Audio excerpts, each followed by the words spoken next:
The sound of gunfire, missiles flying like fireflies in the sky, soldiers marching to defend borders, generals dictating tactics. That's how we think of wars. That's how countries are fought for generations. But what if I told you that everything is about to change? Modern day wars will be about controlling people's minds, quite literally. China is making weapons to control minds.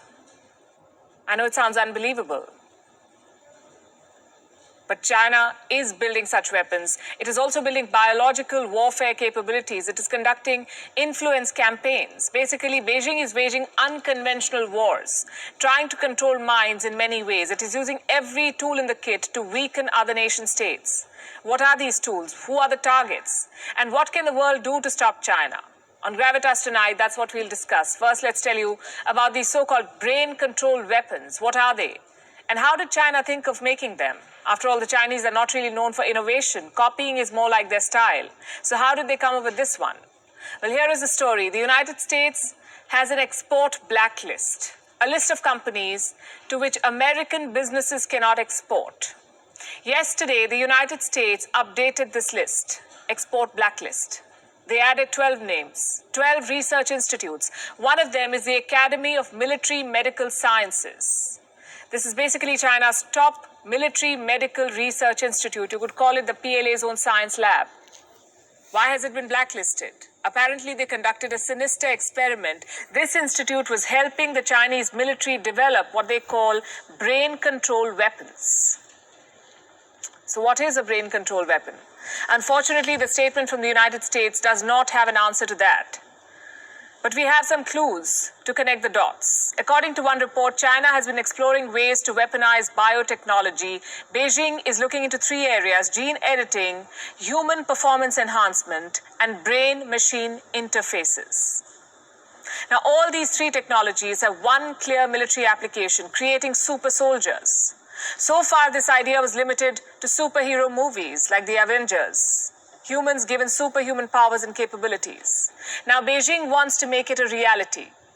1 year back, a member of the Trump administration wrote this, and I'm quoting, US intelligence shows that China has even conducted human testing on members of the People's Liberation Army in the hope of developing soldiers with biologically enhanced capabilities. In other words, China is building super soldiers. It is conducting human trials on soldiers. And not even trying to hide this, by the way. 3 years ago, a paper was published in China. Reports say it was written by the PLA's neuroscientists. The title is self-explanatory: Military Brain Science, How to Influence Future Wars. That's what they're working on.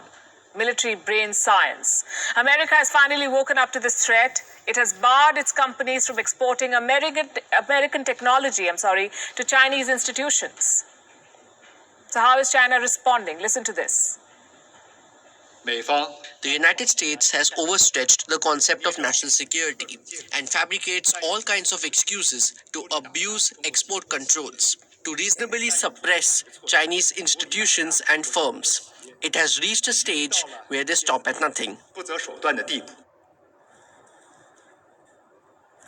We don't know how effective this measure is, or if China can really breed super soldiers.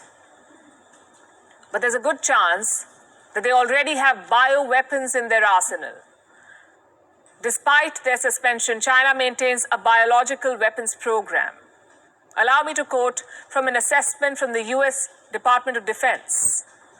This is what it says. The PRC has engaged in biological activities with potential dual-use applications which raise concerns regarding its compliance with the Biological and Toxins Weapons Convention and the Chemical Weapons Convention.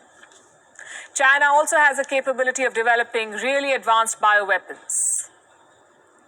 Let me show you a report about China's National Gene Bank database. It is one of the world's largest repositories of genetic information. What can Beijing do with this? Going by one claim, it can be used to engineer precision bioweapons. And that is why what I'm going to tell you next should not come as a surprise. The PLA recently conducted nuclear, chemical, and biological warfare drills in Tibet. It happened in Tibet in November. Beijing won't tell exactly where or when. The PLA describes this as a quote-unquote real combat drill, something that's meant to prepare its forces for a biological attack. An attack from where? India? Perhaps the PLA should check its own arsenal first. The point of this report is quite simple. Put all of these inputs together and you get the big picture. The nature of warfare is changing and China wants to take the lead to control your mind to win future wars. Through brain-controlled weapons and through propaganda, they want to take control. You already know about their information wars. China may not be on Western internet platforms, but it certainly knows how to leverage them. Earlier this year, a report exposed a Chinese influential campaign. 350 fake accounts were uncovered. They were spread out across platforms: Facebook, Twitter, Instagram, YouTube. What was the purpose? To spread pro-China narratives. Such accounts are often suspended, but Beijing wastes no time in rebuilding these disinformation networks. And they only get bigger with time. Just this month, more than 2,000 Twitter accounts were discovered. They were linked to the Chinese state. Twitter took them down, but not before they'd sent out more than 30,000 tweets.